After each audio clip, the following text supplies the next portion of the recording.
Hello and welcome to this episode of Epochs, where I should be continuing once again my story, my narrative of the decline and fall of the Roman Republic. Now, last time I finished talking about Pompey and the pirates. Now I'm going to switch over to the story of Caesar. I'm going to talk all about the life of the young Caesar and try and bring that thread of the narrative up to speed.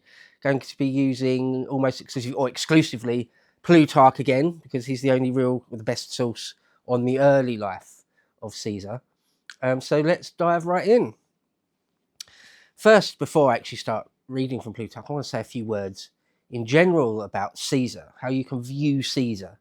Like a lot of people in history, particularly ancient history, it's possible, very, very possible, to have two completely different views of the man. In more modern history, it's a bit more difficult. When someone's fully in the light of history, so to speak, somebody like Stalin or Hitler or Margaret Thatcher or Ken Livingstone. There's so much information about them. There's so much in their own words, so much footage, and it's known so well exactly what they did and when and all that kind of thing, that it's more difficult to have completely polarized different views of them. What you see is often what you get. You have to really sort of do mental acrobatics to come to a completely different conclusion about the type of man Stalin was, for example. It's still possible. Revisionists do it. But when you go back into the depths of time, when you go back to ancient history, really, where you've only got a small number of sources, the counter-arguments, the revisionist types of history can be much more convincing. And in fact, there are lots of figures where you can have two completely different views of them, and they're both kind of valid. For example, the idea of Alexander the Great, one that he's just a shining hero, the paragon of Hellenistic heroism. Another view of him is that he's just a butcher. He's just a killer. He's just a complete autocrat that's a drunk and he's out of his mind.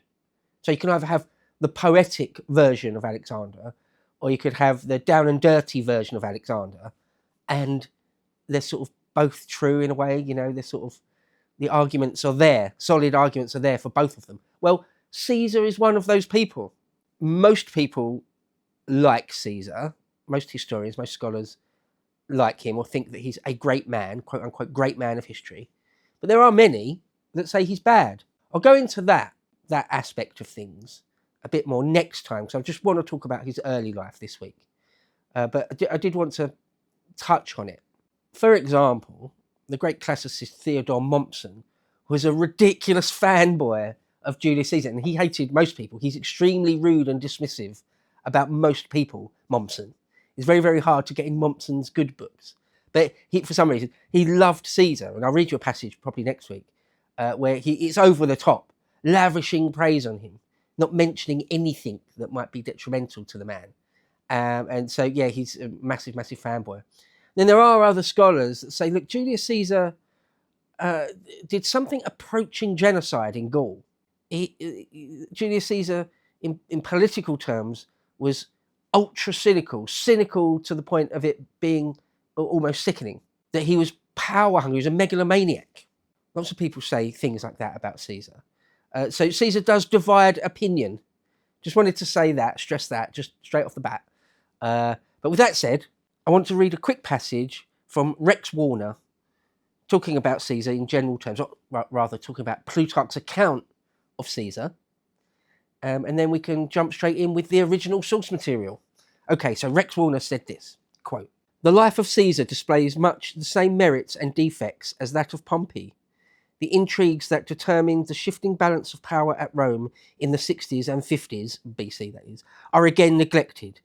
But Plutarch is admirable on such matters as the consequences of Julia's death, the growth of anarchy at Rome before the Civil War, and the increasing tactlessness shown by Caesar the dictator. In his accounts of Caesar's wars, he is naturally heavily dependent on the Bellum Gallium, the Bellium Civale, and the other works of the Caesarian corpus. Their works penned by Caesar himself. But it is to his credit that he also consults other sources, including some, like Tenucius, hostile to Caesar. The most insidious feature of the work as a whole is the assumption, by no means of course particular to Plutarch, that Caesar had planned from the outset of his career to overthrow the Republic and seize absolute power. Or that's another thing to say, this is me again, there's another thing to say about the view of Caesar, the thing that a lot of scholars touch upon. And it's this idea of, did Caesar always want to be a dictator for life? Did he always want to be a Sulla figure, or even surpass Sulla in terms of absolute autocracy, even if he's actually less bloodthirsty? That is a theme that I will return to again and again. Spoiler alert, my personal opinion is that it's somewhere in between, somewhere along the line. I don't think as a 17-year-old or a 25-year-old, Caesar had designs to be a complete autocrat. I think at some point he realised his hand was being forced that way, and it was actually expedient for him to do it. And he felt he didn't really have any other choice. But I think that Rubicon of the mind was crossed by Caesar somewhere along the line, and actually, again, my personal opinion, somewhere fairly late, almost certainly after he became a triumvir. That's just my opinion, but we'll go into it in more detail as we go along over the weeks.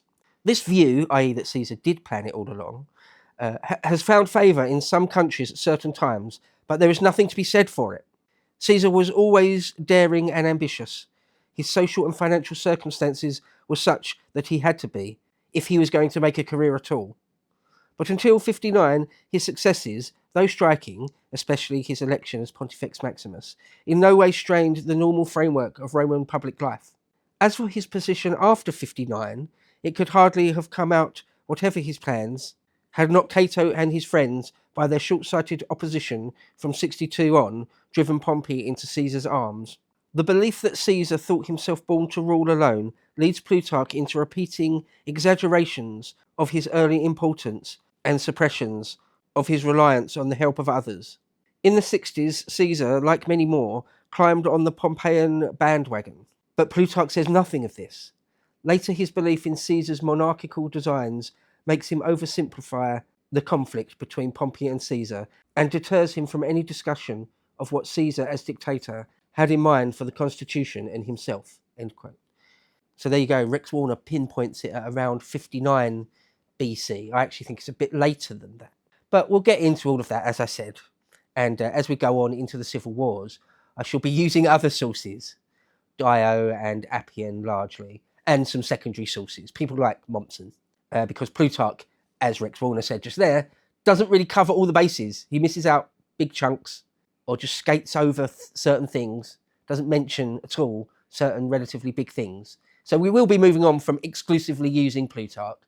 But as I said, once again, for today, it's Plutarch only. So let's jump right in. Plutarch says this, quote, "After Sulla had seized power, he wanted to make Caesar divorce his wife Cornelia, the daughter of Cinna, who had previously held the entire government in his hands." So there you go. Caesar was closely aligned with the Cinna government, the Cinna regime, which is Marius.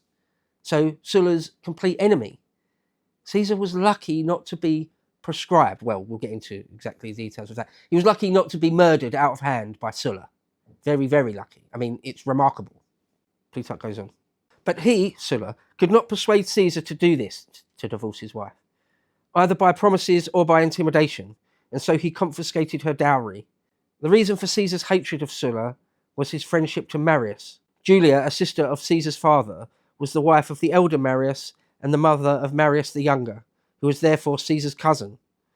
At the beginning, when so many people were being killed, and there was so much to do, Caesar was overlooked by Sulla, but instead of being content with this, he presented himself to the people as a candidate for a priesthood, though he was still only a mere boy.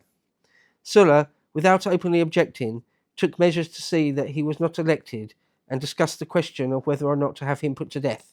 So Caesar's life hanging in the balance there, hanging by a thread. A real sword of Damocles was over him. When some of his advisers said that there was no point in killing a boy like him, Sulla replied that they must be lacking in intelligence if they did not see that in this boy there were many Mariuses. This remark was reported to Caesar, and for some time he went into hiding, wandering from place to place in the Sabine country. In the end, he became ill, and while he was going from one house to another at night, he fell into the hands of some of Sulla's soldiers who were searching the district and arresting those who were in hiding there. With a bribe of 2 talents, Caesar persuaded their leader, Cornelius, to let him go. and then went immediately to the sea and sailed to King Nicomedes in Bithynia. He stayed for a short time with the king, and then on his voyage back was captured near the island of Pharmacusa by some of the pirates, who even at that time controlled the seas with their large fleets of ships and innumerable smaller craft. End quote. One thing to say there, Plutarch doesn't tell us, doesn't mention, is that there were persistent rumours that the king of Bithynia bedded Julius Caesar. He made Julius Caesar his catamite, if you like. They slept together, perhaps. And that was a rumour that dogged Caesar the rest of his life. All his detractors and enemies would throw that slur at him, because in the Roman mores, it was okay to sleep with men, as long as you were the dominant, as long as you were the top, if you like. You could give it, but you couldn't receive it. That was, if you received, that was the most disgraceful, disgusting thing of all time, and you may as well sort of kill yourself out of shame. But giving was absolutely fine. There's nothing wrong with that. In fact, there was something manly about it. It's weird, completely different to how we think about these things. Anyway, shall move on from that. Plutarch continues.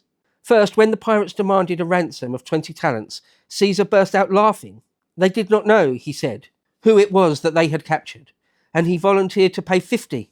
Then, when he had sent his followers to the various cities in order to raise the money, and was left with one friend and 2 servants among these Sicilians, i.e. pirates, about the most bloodthirsty people in the world, he treated them so high-handedly that whenever he went to sleep, he would send to them and tell them to stop talking. For 38 days, with the greatest unconcern, he joined in all their games and exercises, just as if he was their leader instead of their prisoner. He also wrote poems and speeches which he read aloud to them, and if they failed to admire his work, he would call them to their faces illiterate savages, and would often laughingly threaten to have them all hanged.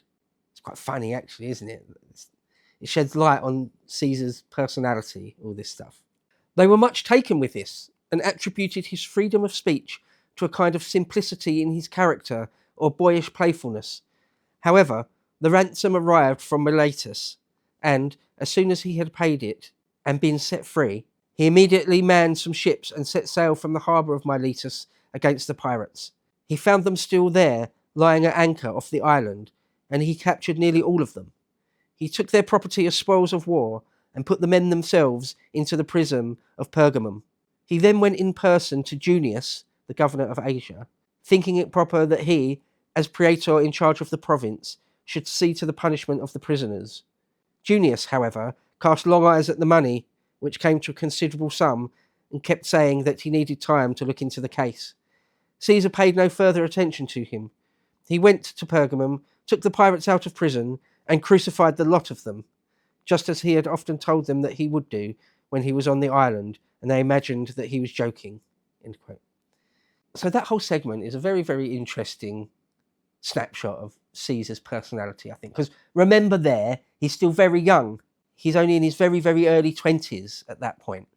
You can imagine someone that's perhaps in their 50s and already war-bitten and already world-weary and already developed a powerful will might behave like that. Somebody that's cool, calm and collected enough to joke and play around with the pirates and tell them to be quiet when he's trying to get sleep and things.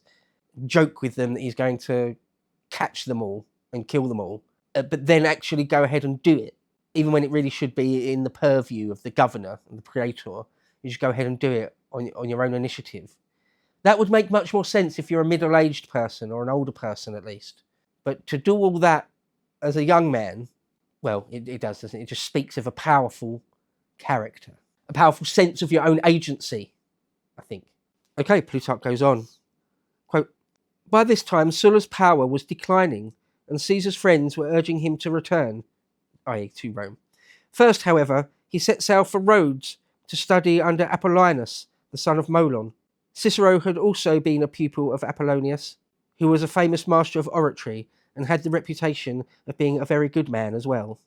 It is said that Caesar's natural ability as a political speaker was of the highest order, and that he took the greatest pains to cultivate it, so that in this field the second place was indisputably his, after Cicero, Plutarch means. He did not aim higher than this, since his main efforts were directed towards becoming the first power in the state and the greatest soldier, and so, because of the campaigns and the political activities by by means of which he made himself supreme. He never, as a speaker, reached the full height which nature intended him to reach. And he himself, at a later time, in his reply to Cicero's essay on Cato, begs his readers not to compare the plain style of a soldier with the eloquence of an orator who was not only naturally gifted, but had had plenty of time to cultivate his gifts. To watch the full video, please become a premium member at lotuseaters.com.